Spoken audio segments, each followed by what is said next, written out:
Undang-Undang Ketenagakerjaan diusulkan direvisi pemerintah dan parlemen dalam waktu dekat sebagai respon atas putusan Mahkamah Konstitusi (MK) terhadap uji materi Undang-Undang Nomor 6 Tahun 2023 tentang Cipta Kerja atau Undang UU Ciptaker.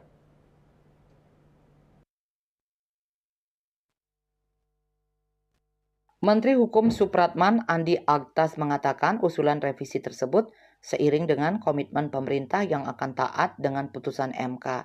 Sementara terkait dengan aturan besaran atau formulasi upah minimum provinsi UMP yang akan berlaku pada bulan Januari 2025, Supratman menuturkan Menteri Ketenagakerjaan Menaker nantinya akan mengeluarkan peraturan Menaker Permenaker terlebih dahulu karena situasinya mendesak.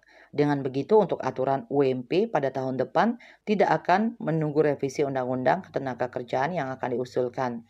Sebelumnya, Wakil Ketua Dewan Perwakilan Rakyat DPR, Adis Kadir mengatakan pimpinan DPR RI bakal menindaklanjuti putusan Mahkamah Konstitusi nomor 168/PUU minus 21 Romawi garing 2023 terkait soal permintaan kepada DPR RI untuk membuat undang-undang tentang ketenagakerjaan yang baru. Oleh karena itu, pihaknya pun perlu membicarakan terlebih dahulu mengenai poin-poin dalam putusan tersebut. Menurutnya, pimpinan DPR RI juga bakal menyampaikan hal itu ke Badan Legislasi DPR RI dan komisi terkait.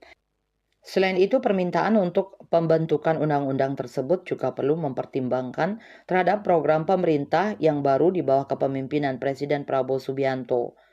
Adapun MK meminta pembentuk undang-undang yakni DPR dan pemerintah untuk segera membuat undang-undang ketenagakerjaan yang baru dan memisahkannya dari undang-undang Ciptaker.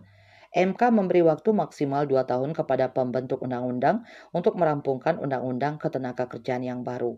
MK juga mengingatkan agar pembuatan undang-undang tersebut harus melibatkan partisipasi aktif serikat pekerja maupun buruh.